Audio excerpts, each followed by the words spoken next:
ಭಾರತೀಯ ಜೀನನ್ನು ಡಿಕೋಡ್ ಮಾಡಿದ ವ್ಯಕ್ತಿ ಡಾಕ್ಟರ್ ಕುಮಾರಸ್ವಾಮಿ ತಂಗರಾಜ್ 2026ರ ಪದ್ಮಶ್ರೀ ಪುರಸ್ಕೃತರು. ಜೀವನದ ಹಲವು ರೂಪಗಳಿಗೆ ತನ್ನೊಳಗೆ ನೆಲೆಗೊಂಡಿರುವ ಹೊಲದಲ್ಲಿ ಒಂದು ಚಿಕ್ಕ ಮಗುವಿನ ಮನಸ್ಸಿನೊಳಗೆ ಕುತೂಹಲದ ಮೊದಲ ಬೀಜಗಳು ಮೊಳಕೆಯೊಡೆದವು.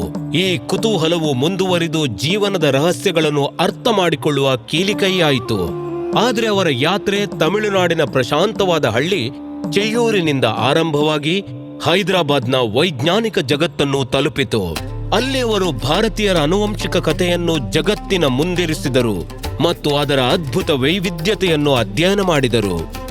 ನನಗೆ ಇಂದೂ ನೆನಪಿದೆ ಸರ್ಕಾರಿ ಶಾಲೆಯ ಆ ದಿನಗಳು. ಅಲ್ಲಿ ಸಂಪನ್ಮೂಲಗಳು ಬಹಳ ಸೀಮಿತವಾಗಿದ್ದವು. ಪ್ರಯೋಗ ಮಾಡಲು ಸ್ವತಃ ಹೊಲಕ್ಕೆ ಹೋಗಿ ಕಪ್ಪೆ ಮತ್ತು ಇಲಿಗಳನ್ನು ಹಿಡಿಯಬೇಕಾಗ್ತಿತ್ತು.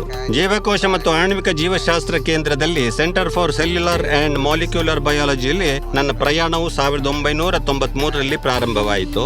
ಅಂದ್ರೆ ನಾನು ಮದ್ರಾಸ್ ವಿಶ್ವವಿದ್ಯಾಲಯದಿಂದ PhD ಮುಗಿಸುವ ಮೊದಲೇ. ನನ್ನ ವೈಜ್ಞಾನಿಕ ಪಯಣದ ಮೊದಲ ಪ್ರಮುಖ ಮೈಲಿಗಲ್ಲು ಬಂದಿದ್ದು ನನ್ನ ಟೀಮ್ ಮತ್ತು ನಾನು ಮಹತ್ವಪೂರ್ಣ ಆನುವಂಶಿಕ ಪುರಾವೆಯನ್ನು ಪ್ರಸ್ತುತಪಡಿಸಿದಾಗ.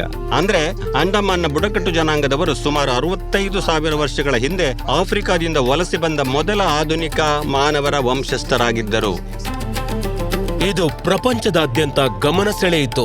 ತಕ್ಷಣ ಹಾರ್ವರ್ಡ್ ಮೆಡಿಕಲ್ ಸ್ಕೂಲ್ ಮತ್ತು ಕೇಂಬ್ರಿಡ್ಜ್ನಂತ ಪ್ರತಿಷ್ಠಿತ ಸಂಸ್ಥೆಗಳ ತಜ್ಞರು ಅವರೊಂದಿಗೆ ಕೆಲಸ ಮಾಡಲು ಮುಂದೆ ಬಂದರು.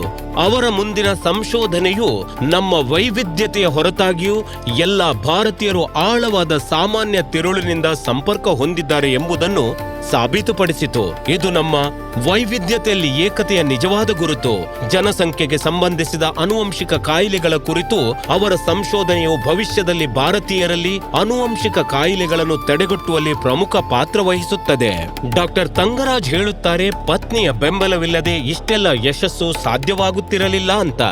ದೇವರಿಗೆ ಆಭಾರಿಯಾಗಿದ್ದೇನೆ. ಅವರ ವರ್ಷಗಳ ಕಠಿಣ ಪರಿಶ್ರಮವನ್ನು ಒಂದೇ ವರ್ಷದಲ್ಲಿ 3 ಪ್ರತಿಷ್ಠಿತ ಪ್ರಶಸ್ತಿಗಳೊಂದಿಗೆ ಗುರುತಿಸಿದೆ. ನಾವಿಬ್ಬರು CSIR CCMBನಲ್ಲಿ ಕೆಲಸ ಮಾಡುತ್ತೇವೆ ಮತ್ತು 28 ಅದ್ಭುತ ವರ್ಷಗಳ ದಾಂಪತ್ಯ ಜೀವನ ನಡೆಸಿದ್ದೇವೆ. ಇಡೀ ಜಗತ್ತು ನಿದ್ದೆಯಲ್ಲಿದ್ದಾಗಲೂ ಅವರು ಪ್ರಯೋಗಾಲಯದಲ್ಲಿ ತಡರಾತ್ರಿಯವರೆಗೆ ಕೆಲಸ ಮಾಡುತ್ತಿದ್ದರು. ಈ ದಂಪತಿಗೆ 2 ಮಕ್ಕಳಿದ್ದಾರೆ ಮತ್ತು ಅವರ ಬಿಡುವಿಲ್ಲದ ವೇಳಾಪಟ್ಟಿಯ ಹೊರತಾಗಿಯೂ ಕುಟುಂಬಕ್ಕೆ ಸದಾ ಸಮಯ ನೀಡುವುದು ಅವರ ಆದ್ಯತೆಯಾಗಿದೆ.